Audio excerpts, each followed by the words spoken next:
சே, என்னடா வாழ்க்கை இது. ஒரு 15 வயசு பையனுக்கு எத்தனை பிரச்சனை தான் வருது.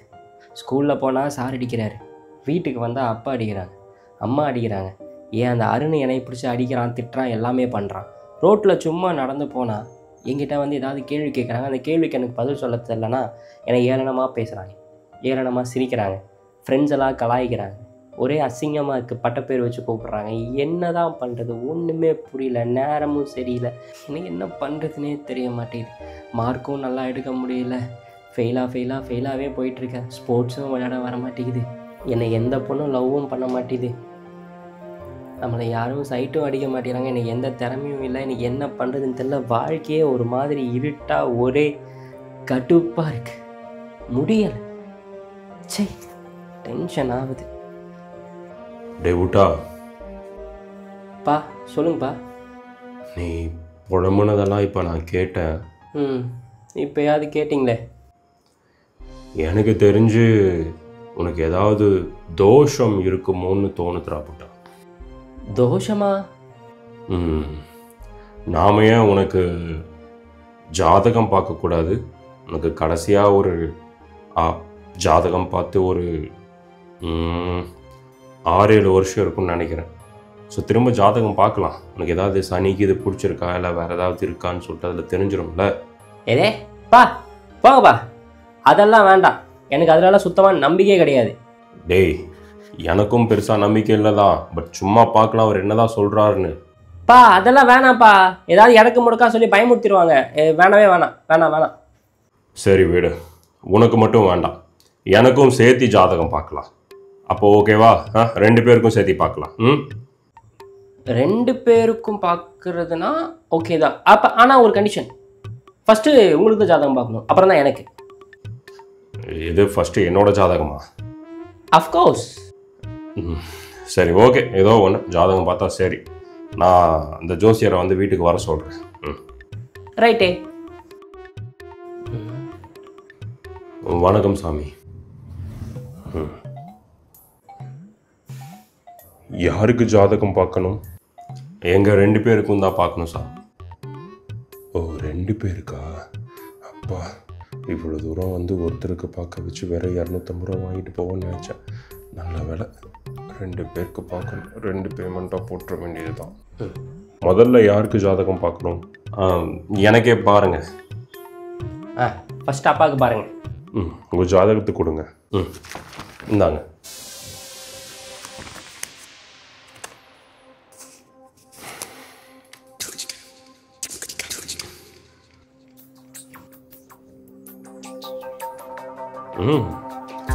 உங்களுக்கு எல்லாமே நல்லா இருக்குங்க. முக்கியமாக உங்களுக்கு கல்யாணம் ஆனதுக்கப்புறம் வாழ்க்கை ரொம்ப நிம்மதியாக இருந்திருக்குமே. அதுவும் வந்து முதல் பையன் பிறந்ததுக்கப்புறம் வாழ்க்கையில் நிறையா சந்தோஷம் இருந்திருக்கும். பணம் சேர்த்துருப்பீங்க, சொத்து சேர்த்துருப்பீங்க, காரு வாங்கியிருப்பீங்க, இந்த மாதிரி நிறைய சந்தோஷமான விஷயங்களெல்லாம் வந்து பண்ணியிருப்பீங்க. கரெக்டா? ஆமாம் சாமி, கரெக்டு. அதுக்கப்புறம் கொஞ்சம் வருஷம் கழித்து 2வது பையன் பிறந்ததுக்கப்புறம் இந்த சந்தோஷம் எல்லாமே கொஞ்சம் கொஞ்சமாக உங்களுக்கு கம்மியாக இருக்குது. கரெக்டா? ஆமாம் சாமி, கரெக்டு. ஆனால் நீங்கள் கவலையே படாதீங்க, இன்னும் நீங்கள் 6 மாதத்தில் எல்லாமே வந்து சரியாகிடும். நீங்கள் திரும்பவும் பணம், பேரு, புகழ் எல்லாமே சம்பாதிப்பீங்க. அப்படியா? சரிங்க சாமி, ரொம்ப சந்தோஷம். அப்படியே இருந்தாங்க, இவனோட ஜாதகத்தையும் கொஞ்சம் பார்த்து சொல்லுங்க. கொண்டாங்க. என்ன சொல்ல போகிறாரோ? நான் பிறந்ததுக்கே ஏதோ ஒரு சாபம் வந்த மாதிரி சொல்கிறாரு. எனக்கு என்ன சொல்ல போகிறாரோ?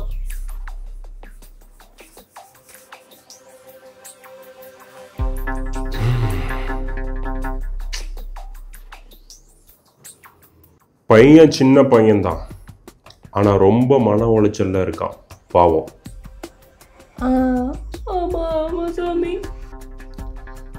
நிறைய பிரச்சனை, கஷ்டம், மனசுல சுத்தமா நிம்மதியே இல்லை. எங்க போனாலும் அடி அடி அடி அடி மட்டுமே வாங்கிட்டு இருக்கான் இந்த பையன். இதுக்கு ஏதாவது பரிகாரம் பண்ணா அவனுக்கு சரியாயிருங்க சாமி. பையனுக்கு வந்து மனசுக்குள்ள நிறைய அழுக்கு இருக்கு. அதை சுத்தம் பண்ணுறதுக்கு வந்து பார்த்துட்டிங்கன்னா மனசுக்கு வெளியவும் அழுக்காக்கி மொத்தமாக துடைக்கணும். இல்லை, புரியலை. சொல்கிறேன். இன்னையிலிருந்து நீ 30 நாளைக்கு, சரியா 30 நாளைக்கு குளிக்கவே கூடாது. நீ எண்ணி 31வது நாள் பக்கத்தில் இருக்க கோயில் குளத்தில் போய், ஏதாவது ஒரு கோயில், சரியா, ஏதாவது ஒரு கோயில் குளத்தில் போய் முங்கி எந்திரிச்சு குளிச்சுட்டு வா. உனக்கு வெளியே இருக்கிற அழுக்கையும் சேர்த்தி உன் மனசுக்குள்ள இருக்கிற அழுக்கும் காணாம போயிடும். 30 நாள் குளிக்காம இருக்கணுமா? யாருக்கிட்ட என்ன பரிகாரம் சொல்லிட்டு இருக்கீங்க? இதெல்லாம் எனக்கு ஒரு மேட்ரே இல்லை. அசால்ட்டா பண்ணுவேன். என்னோட ஃபீஸ் வந்து 2 பேருக்கும் சேர்த்து 500 ரூபாய் ஆச்சு.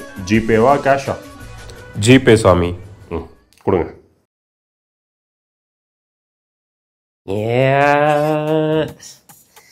சென்ட் அடிச்சு சென்ட் பாட்டில் தீந்துடுச்சு. இன்னும் இதுக்கப்பு போக மாட்டேங்குது. பேசாமல் அன்றைக்கி சேலஞ்சை வந்து சரி, இந்த பரிகாரத்தை வந்து ஒரு நாள் கழித்து ஸ்டார்ட் பண்ணிடலாம். அன்றைக்கே ஸ்டார்ட் பண்ண தப்பாக போச்சு. ஏன்னா அதுக்கு முன்னாடியே ஒரு 3 நாள் குளிக்கல நான். என்னாலேயே ஸ்மெல்லாக வந்து தாங்க முடியல. வீட்டெல்லாம் எப்படி தான் தாங்கிட்டு இருக்காங்களோ ஒன்றும் புரிய மாதிரி வேற அரிக்குது. மண்ணண்ணா வந்தண்ணா ஊரலற, கண்ணண்ணா தொட்டண்ணா பூ மலர, என்னென்ன சொல்ல என்ன வெல்ல யாரும் இல்ல, ராஜாதி ராஜன ராவண ராவன். என்ன சார், ட்ரிப்பு போயிட்டு ஒரு 4 நாள் கழிச்சு வந்திருக்கேன். ஒரு பாசிட்டிவ் வைப்போட வந்து வரலான்னு பார்த்தா என்ன இவ்வளோ பேட்ஸ்மேன் வருது? எங்கிருந்து வருது? டே விட்டா, நீ என்னடா பைத்தியக்கார மாதிரி இருக்கு? என்னடாச்சு உனக்கு? அது என்னாச்சுன்னா இதுதான் நடந்துச்சு. அடிச்சுக்கிட்டே இருக்கு. ஏண்டா அறிவுகட்ட முட்டாப்பாயில ஏண்டா 30 நாள் நீ குளிக்காம இருந்தனா உனக்கு என்னென்னலாம் ஆகும் தெரியுமாடா? உன் தலையில் பேன் டேண்ட்ரஃப்லாம் நிரம்பி இருக்கும். அப்படியே உனக்கு நல்லா போட்டு அரிக்கும். மூஞ்சி ஃபுல்லாக ரெட்டாக ரொம்ப பாக்டீரியா, ஃபங்கஸு, அத்தி இதுன்னு சொல்லிட்டு 1008 கிருமி உன் முகத்தில் மட்டுமே இருக்கும். அப்புறம் உன் கழுத்துலேருந்து இடுப்பு வரைக்கும் வந்து பார்த்துட்டுனா அங்கங்கே அரிக்கும். போட்டு நல்லா செம்மையாக வந்து சொரிஞ்சு கிழிச்சி எடுக்கிற மாதிரி அரிக்கும். அந்த அரிப்பு எப்படின்னா, அந்த அரிக்க வந்து கொப்பளம் வந்து அதிகமாக இருக்கும். அப்புறம் தொடையிலேருந்து உன்னோட கால் வரைக்கும் வந்து பார்த்துட்டுனா ஃபங்கஸ், பாக்டீரியா, அத்தி இதுன்னு சொல்லிட்டு 1008 கிருமிகள் வந்து இருக்கும். அங்கேயும் போட்டு நீ சொரியும் போது வந்து பார்த்தா உனக்கு கொப்பளமா வரும். உச்சாந்தலையிலேருந்து உள்ளாங்கால வரைக்கும் 1008 பிரச்சனை இருக்கும்டா.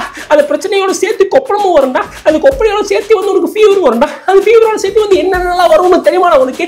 இவ்வளோ பிரச்சனை இருக்கும்போது நீ எப்படா 30 நாள் நீ குளிக்காம இருப்ப? அப்படி 30 நாள் குளிக்காம வச்சுக்கியாடா, இந்த சொசைட்டி எல்லாமே வந்து நாசமா போயிருந்தா. இந்த சொசைட்டி எல்லாம் நாசமா போனா நீயும் நாசமா போயிருந்தா. இவ்வளோ பிரச்சனை வச்சு நீ எப்படா குளிக்காம இருப்பாரு? நாயே,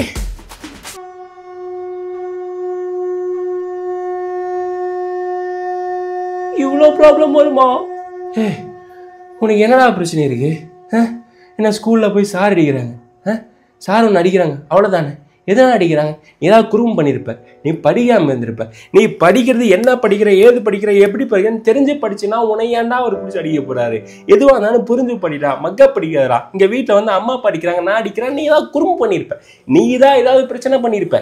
மற்றபடி நாங்களாம் வந்து உன்னை அடிக்கணும்னு சொல்லிட்டு நினைக்க மாட்டோம். நீ ஏதாவது குறும்பு பண்ணாமல் இருந்து சொல்கிற வழி கேட்டுட்டு சொன்ன பேச்சை கேட்டுலாம் இருக்கும்போது நாங்கள் ஏன்னா வந்து உன்னை அடிக்க போகிறோம்? நான் இந்த ஜோசியமே வந்து தப்பானது அதெல்லாமே வந்து நம்பக்கூடாதுலாம் சொல்ல வரல. அந்த சைக்காலஜி கர்மாந்திரமே எனக்கு வந்து ஒன்றுமே புரியாது. பட் இருந்தாலும் அதில் கெட்டவங்களும் அதிகமாக இருக்கிறாங்கன்னு தான் நான் சொல்ல வரேன். உங்ககிட்ட இருக்கிற பிரச்சனைக்கு எல்லாத்துக்கும் காரணம் நீ தான்டா. அது என்னன்னு கண்டுபிடிச்சி நீயே சரி பண்ணுறா. என் வாழ்க்கையே வந்து நெகட்டிவாக இருக்குன்னு சொல்லி நீ நெகட்டிவாக நினைக்க உனக்கு ஃபுல்லாக நெகட்டிவாக மட்டும் தான் நடக்கும். பாசிட்டிவாக எதுவுமே நடக்காது. நீ பாசிட்டிவாக மட்டும் நினச்சி நீ வாழ்க்கையை முன்னேற்றி போகும்போது வாழ்க்கை அப்படியே வந்து சூப்பராக வேற லெவல் சந்தோஷமாக இருக்கும்லாம் எனக்கு தெரியாது. ஆனால் நிம்மதியாக இருக்கும். நீ நடக்கிற ஒவ்வொரு விஷயத்தையும் நெகட்டிவாக நினைக்காம பாசிட்டிவாக நினச்சிப்பாரு, வாழ்க்கை வந்து நிம்மதியாக இருக்கும். அவ்வளோதான். இதுக்கு எதுக்குடா ஜோசியம், இதுக்கு எதுக்குடா வந்து 30 நாள் குளிக்காமல் இருக்கேன்? எனக்கு ஒன்றுமே பூரா ட்ரிப் முடிச்சுட்டு வந்து நல்லா ஜாலியாக இருக்கு. நான் வந்து அம்மாலாம் உடச்சல உள்ளாக்கிட்டு இருக்காங்க. கரெக்டு தான்டா. சொல்யூஷன்லாம் எங்கிட்டயே வச்சுட்டு நான் போய் தேவையில்லாமல் ஜோசியரை தேடிக்கிட்டு இருந்திருக்கேன். போய் குளிப்போ. குளிக்க போகிறேன். இருந்தாலும் நான் இதுக்கு ஒன்று ஆற்றுல போய் குடிச்சிருட்டுமா? நீச்சல் தெரியுமா? உள்ள போய் குடியா.